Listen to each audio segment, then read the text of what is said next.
इस बात की कम से कम तस्दीक कर लें कि बानी पीटीआई ने ये हिदायत दी है पार्टी लीडरशिप को कि उनका जो पार्टी रुकनीत मुअत्तल करने का ख़त्म, अगर शेर अफजल मरवत साहब की मेंबरशिप या जिस पर कोई ऐसा मामला होता है that will be announce by the party leadership. एक सर हम तो ऐसी बोले हैं, इन्हें भी बोले नहीं, ठीक है पार्टी आएगी, पार्टी में अनाउंस हो जाएगी। Please next question. करार दे दिया गया है, इसीलिए हम 9 मई के वाक़े को सियासी तौर पर मोटिवेटेड समझते हैं और हम समझते हैं कि ये पॉलिटिकल पिक एंड चूज़ है और ये एक फॉल्स फ्लैग ऑपरेशन है और हम इस अपने स्टांस के ऊपर बिल्कुल पहले दिन से कंफर्म है और हम जुडिशल कमीशन का मुतालबा, इंडिपेंडेंट सीनियर मोस्ट जजेस के ऊपर जुडिशल कमीशन का मुतालबा आज भी दोहराते हैं कि ये ज़रूरी है कि 26 नवंबर 2024 और 9 मई 2023 के वाक़यात का एक इंडिपेंडेंट एनालिसिस करने के लिए एक पावरफुल जुडिशल कमीशन बनाया जाए, जाके दूध का दूध और पानी का पानी हो, जहाँ पे हम अपने सबूत दें। इसके साथ 8 फरवरी के बाद जो पंजाब में छापों का सिलसिला हुआ है, अहमदनगर में और वज़ीराबाद में और पंजाब के दूसरे इलाकों में रेड्स के दौरान, 8 फरवरी के बाद रेड्स के दौरान जो हमारे सेंट्रल सदर अहमद चट्टा के घर पे किया गया और अनीका भट्टी के साथ किया गया, दूसरे जो हमारे मेंबरान हैं, 3 लोग मेरी इत्तला के मुताबिक मुबैना तौर पे हलाक हुए हैं इन रेड्स के दौरान। और वज़ीराबाद में तो जुल्म ये है कि पुलिस ने जनाजा नहीं पढ़ने दिया और बाद में जो है वो मामला बड़ी मुश्किल से उसका मुहासरा किए रखा। तो इस किस्म की रियासती दहशत गर्दी जो है, आप अगर अपने शहरियों पे करेंगे तो आपसे मोहब्बत तो नहीं हो, ज़ाहिर है उसमें नफ़रत में इजाफ़ा होता है। आज इमरान खान साहब के साथ साथ जो है काफ़ी पार्टी के लीडर्स वो भी पेश हुए, पीटीआई के पुराने जो रहनुमा हैं वो भी पेश हुए और मुलाकातों का एक सिलसिला वहाँ पे वर्कर्स के साथ भी चला और उमर अयूब साहब, शबीर फराज साहब समेत जो हैं लोगों की मुलाकातें हुई। आज मैं पार्टी में जो पार्टी के बिहाफ पे डिसीजन हैं, एक तो चीफ व्हिप मलिक आमिर डोगर साहब को पीटीआई की जो मुज़ाकराती टीम है अपोजिशन के साथ ग्रैंड अलायंस में, उसका मेंबर जो है आज बनाने के लिए अप्रूवल इमरान खान साहब ने डायरेक्शन दे दी हैं कि आमिर डोगर साहब जो हैं उस मुज़ाकराती कमेटी में पीटीआई की नुमाइंदगी करेंगे दूसरे दोस्तों के हमरा। इसके साथ पॉलिटिकल कमेटी में भी जो हैं नई एडिशंस आई हैं। शाम तक जो है वो पार्टी जो हमारी लीडरशिप है वो नोटिफिकेशन इशू हो जाएंगे। ख़वातीन का जो है वो इजाफ़ा किया गया है और क्योंकि ये पार्टी का एक प्लेटफॉर्म है जहाँ से ये अनाउंसमेंट आनी है, तो वो डिटेल अनाउंसमेंट वहाँ से आएंगी। आज हमारे न्यूली चीफ ऑर्गेनाइज़र ILF इंतज़ार पंजोता साहब को जो है गेट के ऊपर रोका गया और उनकी एंट्री बैन की गई। उनका इमरान खान साहब का वकालतनामा भी है, उनका शिबली फराज साहब का भी वकालतनामा है, वो वकील हैं, बतौर वकील भी उनकी एंट्री जो है वो ब्लॉक की गई। और ख़ान साहब के कहने के बावजूद और जज साहब के कहने के बावजूद उनको एंट्री नहीं दी गई। इसी वजह से मैं ये कहता हूँ कि ये ओपन ट्रायल नहीं है, ये कंट्रोल ट्रायल है और एक ऐसे माहौल में ट्रायल किया जा रहा है जहाँ पे जो वकला हैं वो भी पिक एंड चूज़ होते हैं। न्याजुल्लाह न्याजी साहब आए थे, उनको भी अंदर से जो है बाहर जाने का कहा गया। मुझे नहीं पता कि न्याजुल्लाह न्याजी साहब के साथ क्या दुश्मनी है, वो तो हमारे सीनियर जो हैं वो वकील हैं और इंतज़ार पंजोता जो हैं वो तो बिल्कुल अब वकालत में रह गए हैं। जो उनके साथ सलूक हुआ उसके बाद एक नॉर्मलाइजेशन का प्रोसेस है जिसमें वो आ रहे थे, लेकिन यही और मीडिया में भी आज कुछ दोस्तों को अलाउ किया गया, कुछ दोस्तों को रोका गया। हम इसकी भरपूर मजम्मत करते हैं और हम चाहते हैं कि ओपन कोर्ट में ये ट्रायल हो। मेरा आज हम लीगल कमेटी में ये बात रखेंगे।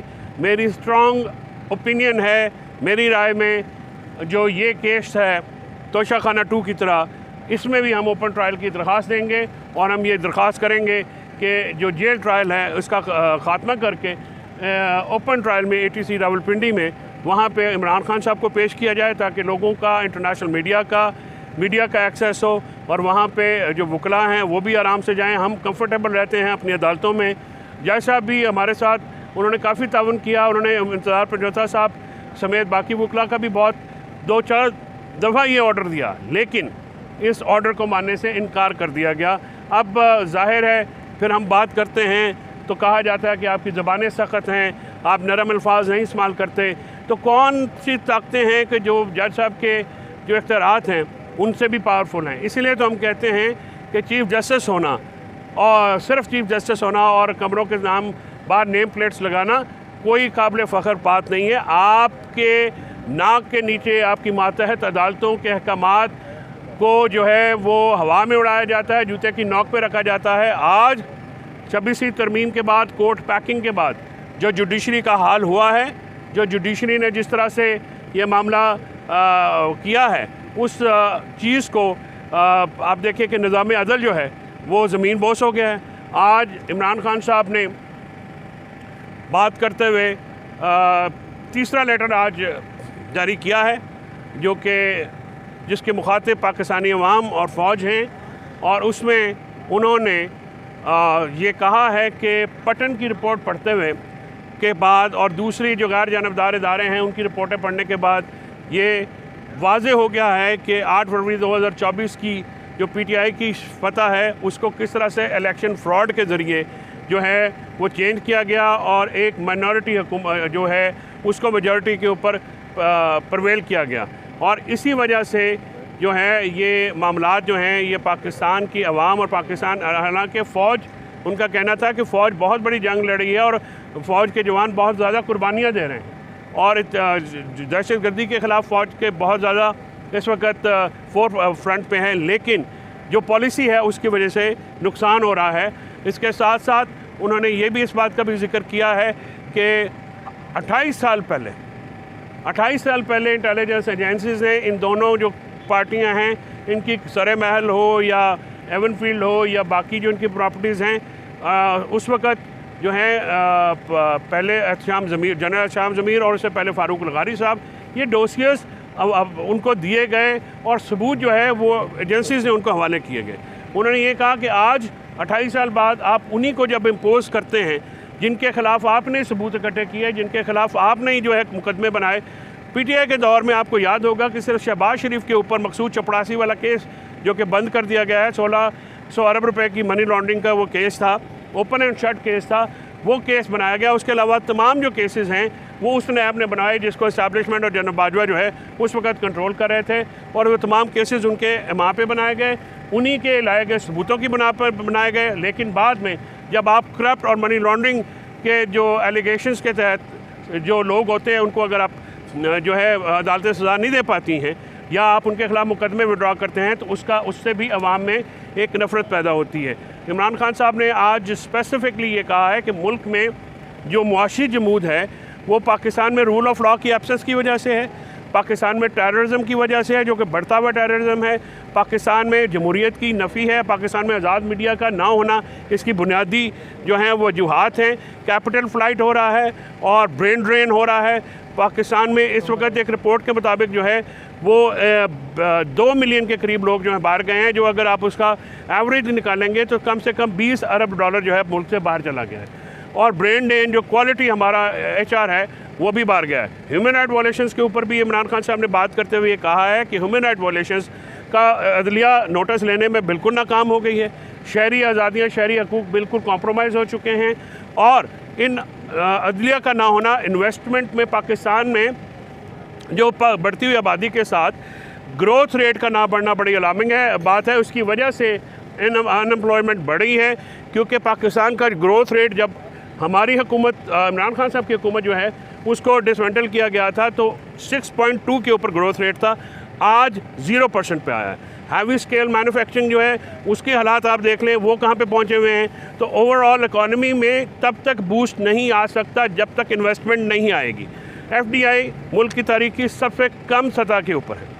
पाकिस्तान में उस वक्त तक इन्वेस्टर्स नहीं आएंगे जब तक उनको ये यकीन ना हो कि उनके इन्वेस्टमेंट यहाँ पे महफूज है।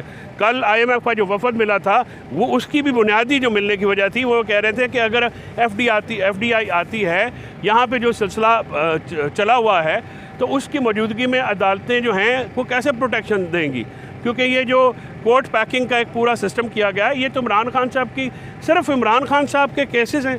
PTI पे क्रैक डाउन करने के लिए रियासत के तीनों सतूनों को तबाह कर दिया गया है। पाकिस्तान में अदलिया को, आज़ाद मीडिया को, पाकिस्तान में जो है ह्यूमन राइट वायलेशंस को, ये ऑर्डर ऑफ द डे हो गए।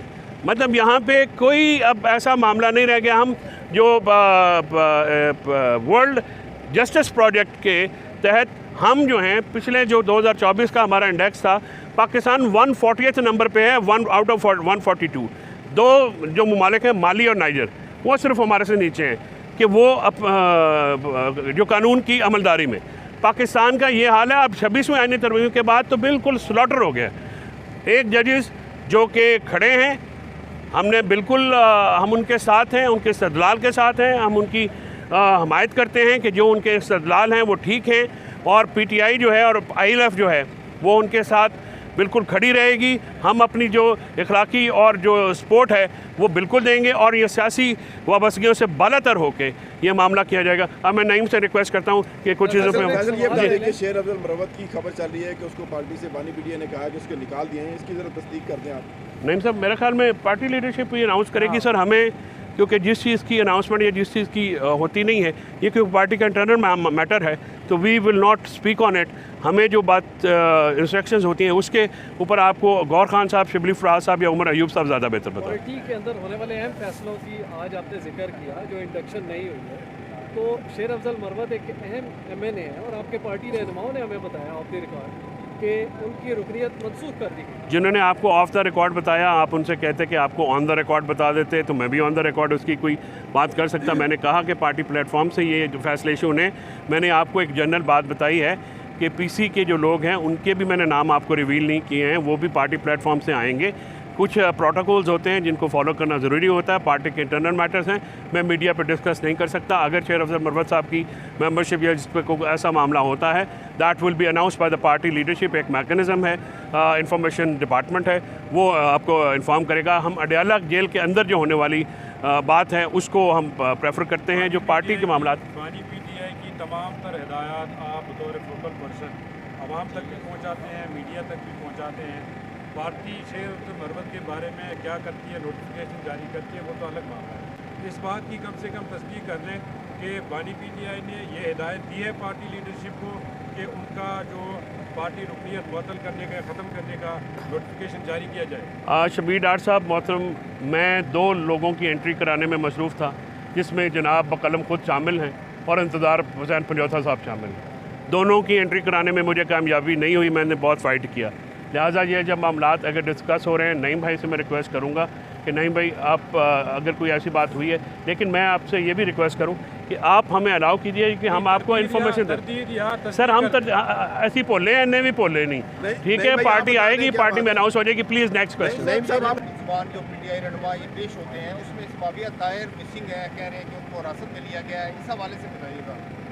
मुझे अभी आप ही के ज़रिया मुझे नहीं पता कि समाविया को अरेस्ट किया है। अगर समाविया को अरेस्ट किया है तो कोर्ट का ऑर्डर है कि 500 मीटर के फासले से किसी को अरेस्ट नहीं करना है, तो हम तौहीन अदालत करेंगे ATC में। तो समाविया हमारी फ्रंट लाइन फाइटर है, हमारी वो टाइग्रेस है, उसको अगर किसी ने अरेस्ट किया है तो मैं अभी उसका पता करता हूँ। लेकिन अगर समाविया ताहिर को अरेस्ट किया, मैं इसकी भरपूर मजम्मत करता हूँ, और ये एक ज़्यादती की बात है। कोर्ट ऑर्डर है 500 मीटर के अंदर तक अडयाला के बाहर से तो किसी को अरेस्ट नहीं किया जा सकता। मैं ताज़ा अरेस्ट होकर आया हूँ, मुझे पता है कि डिटेंशन की जाती है। तो अभी जो है मैं और नईम भाई आपसे गुफ्तगू के बाद हम जाके बिल्कुल इसका पता लगाते हैं। नईम भाई प्लीज़। नहीं भाई, आप इस बात की तस्दीक करते हैं शेर अफजल मरवत वाली बात? मेरा ख्याल में वो पार्टी खुद बता देगी जी। बिस्मिल्लाहिर्रहमानिर्रहीम, इय्याका नअबुदु व इय्याका नस्तईन। 2 चीज़ें जो